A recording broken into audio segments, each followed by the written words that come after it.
So I've been in Denver for about 7 months, and it's like a mental institution. Just taking the bus, taking the light rail, walking on the sidewalk. It's pandemonium, and it's weird because there will be office workers or tourists or people on a convention, and they're here to spend money.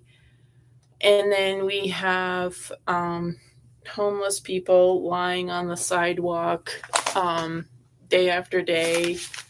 And Denver loves this drug culture. They love these doped up young men, uh, and because it's making them money. And um, with, I think, maybe with incarceration. Because who's taking the bus most of the time? It's women that's taking the bus or riding on the light rails or walking. That's a majority of the population. And the violent, mentally ill, drug addicted men, they're wandering the streets. They're just riding the public transportation. I don't begrudge anybody who's drunk or high, mentally ill. But when they're violent and high, this is not acceptable. Denver loves this mix. Denver cultivates this. Denver has money for uh, all gender bathrooms and unicorns and pro trans and illegal immigrants. Each one gets $30,000 of the 7,000 illegals they have planned for Denver. But forget about the safety of law abiding people and the danger that violent, mentally ill, drug addicted people pose to your people in Denver.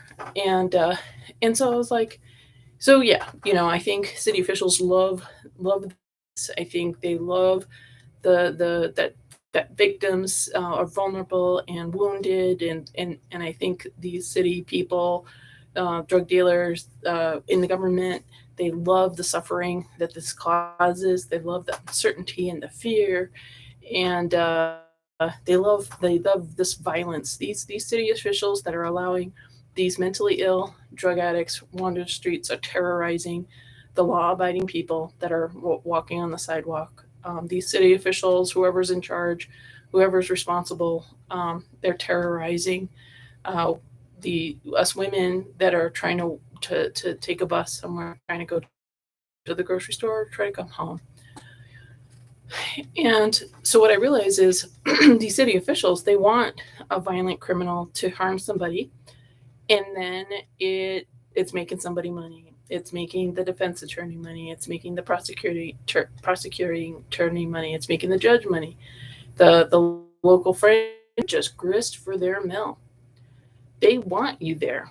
They want this violent, drug addicted, mentally ill person to kill you, rape you, stab you, harm you, cause you suffering. They want that drama.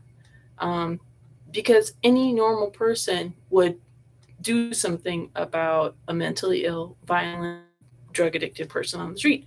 But that's not Denver. No, Denver like just is push them out. More drug addicted, violent, mentally ill, as many people as you can get. Let's get them all up there, and we'll have young men, boys in blue and black shirts walking around, or white and black shirts walking around with some wires that do nothing.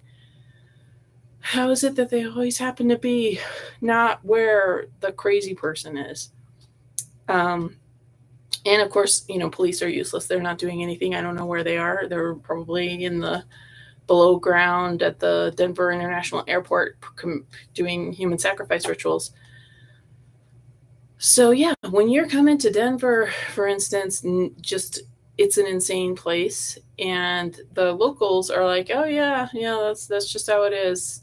Even people are demonized here, um, and in my opinion, because I've always been in poor neighborhoods, and I'm a pedestrian. You always take public transportation, so I see the worst of a city, of a community. And I've lived in a lot of different cities, and the degree of pathos and negligence of the homeless people. I mean, the degree of uh, cognitive impairment of these homeless people, like these people are not taking care of themselves. Like, I mean, homeless. I mean, if you've seen homeless people in Oregon or California or New York, people are not. They don't have it together. They're out of it or whatever. But Denver just takes it to this other level. And yeah, I think cities enjoy the suffering. I think cities are terrorists against their law-abiding population, by allowing mentally ill, drug-addicted people to terrorize us when we're trying to just go to the store or take the bus or something. And I think what the law-abiding person is fodder for uh, when that mentally ill drug addict harms somebody. So we're just the good reason, for the judge to make money, for the prosecuting attorney and defense attorney to make money. I think that's what it is. So, um, and I don't want them making money. And what they're going to do is make money and let the guy out anyway. So yeah, it's really disappointing. But we are in the end times, last days of the end times. And my question is like, what is a person allowed to do to defend themselves when somebody's tweaking or whatever violent kind of crazy danger thing, like the drugs that they're on. Like, what is a citizen allowed to do to defend themselves? And the thing is, like, what it seems like is you have to let somebody kill you, and then you can defend yourself. Then you might have a right to defend yourself.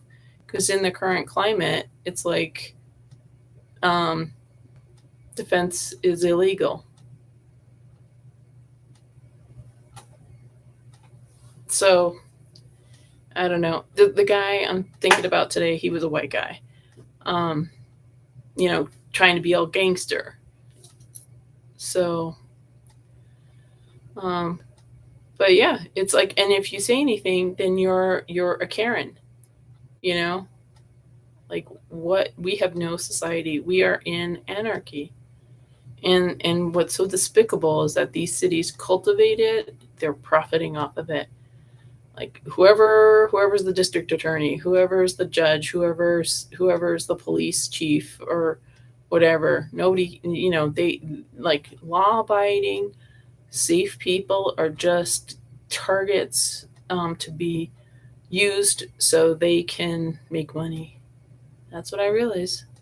Because why else? I mean, when I was growing up in New York City, Bernard Getz defended himself against four assailants who I think had criminal records in the past. So cities know that repeat violators are out and about looking. Predators. Cities know. Cities release predators out to harm the public. Cities are terrorists because they're doing this. They know they're doing this. They think they're fine doing this because it's making them money. And maybe it's like allowing them to do blackmail and bribes and brainwashing or something like that. Maybe cities like to terrorize. Maybe that's what cities are about, and we never knew. So what do we do? That is my question. I mean, I think we need to pray because it's the end times, but just wanted to share. Thanks for watching. God bless.